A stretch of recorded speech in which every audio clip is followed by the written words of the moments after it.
ZeBirdBrain, and today we are talking about compositing, motion design. I don't know. I was like messing around with new nodes and stuff, and you know, I've been wanting to do a tutorial about like the turbulence noise and stuff, but I never found like a good subject for it.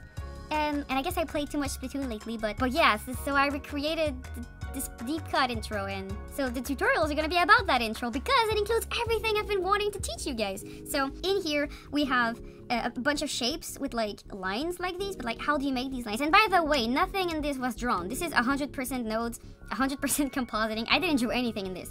This is all procedural, and if I click on another frame, you're gonna have something else. So everything changes depending on what frame you're on, okay? So it's all procedural, nothing drawn, and it's all fully customizable too. So welcome to how to reproduce the deep cut intro, which by the way looks something like this. And I'll also put a link in the description if you want to check it out. Good job, Nintendo, the game's amazing, thank you. It's been consuming my days for the past month, and I have no complaint for it. It's just great. Good job. So today what we're going to focus on is how to make these shapes in the first place, like the blobs. How do you achieve those? And you achieve those with a mix of different nodes, and these nodes are usually a turbulent noise, a channel swap, and a remove transparency node. So these three nodes are very, very useful to create a bunch of different things. So from the little spots in the background to the big yellow gooey things and the black watery shapes, these are all done using a turbulent noise, channel swap, and remove transparency, okay? So let's get to it. So I'm not gonna work from this scene. I'm gonna actually create a new scene to show you this so that there's no clutter and it's just easier to follow. Let's have fun. So the first thing we want to do is get that drawing node and destroy it because we don't need it. We're gonna press enter, get a turbulent noise. Be careful, you need the turbulent noise, not the turbulence. If you know a little thing about compositing, you're gonna know the difference, but basically, the turbulent noise is something you see, and the turbulence is like turbulating something with a noise. So if you had an image, you would like make it wavy and stuff, but that's not what we wanna do, so I'm gonna throw it away, get my turbulent noise, connect it here, and voila, absolutely nothing happens. So remember, you need to be in a render view to see something, but I still don't see anything. So don't forget to also put values in it. So this is not a tutorial on the turbulent noise. If you want to learn how to use it, I have other videos on my channel that you can check out. I don't have one specifically to the turbulent noise, but it's coming. But basically the turbulent noise is there to create like a visual noise for you. So I'm gonna just go ahead and write 10 into the frequency. Once I have this little like shapes. If you go to the noise type and fractal type, you can change these to whatever you like.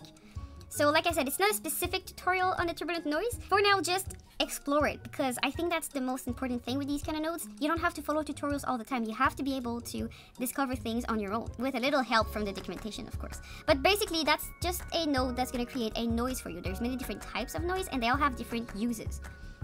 So I'm going to keep it simple and just go with a pertinent fractional Brownian noise. And then what we want to do is we want to be able to use only the white area of this noise as our visual. So just to show you this, I'm gonna get a color card, put it behind so that we have a color appearing behind. Once my alpha is set, we're gonna see a bright pink behind our noise, okay? And then with my noise, what I'm gonna do is get, there's many ways to do this. Some people do it with a grayscale node. And you know, that's okay. You can take your grayscale node and put it as a matte output. I've shown that in many videos before. But the level up version of that would be to take a channel swap. So I'm gonna go get a channel swap. I will have a video on the channel swap coming up really soon. It's just in my list of subject to cover. But basically with the channel swap, what we're gonna do is just take the alpha channel, not from the alpha, but instead from the luminance, because our things are already black and white, so we don't need to put them black and white. We just need to get the luminance out so that we don't see the black anymore. Once you have that, it's great and could be used as is for some other effect. But what I want to do next is remove the transparency from around my little shapes, and I want to give them a color. So I'm going to do that first, just give them a little color. Maybe I'll go with just a slightly darker pink so that I don't destroy your eyes too much. Yeah, that looks good. And then I will use a remove transparency node. So the remove transparency node can be used for different things. Right now, what I'm gonna do is take the shapes that are blurry at the moment and remove the blurriness from the shape. So I'm gonna go here and insert it between my channel swap and my matte blur. And you're gonna get these cool shapes. So if I zoom out and I show you the before and after, this is without the remove transparency and this is with the remove transparency.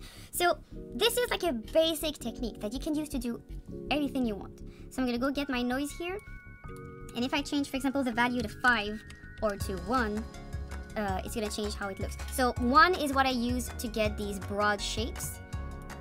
And then to get the smaller shapes in the background, what I did is I set it to like maybe 50, I think. Oh, that's that's way too much.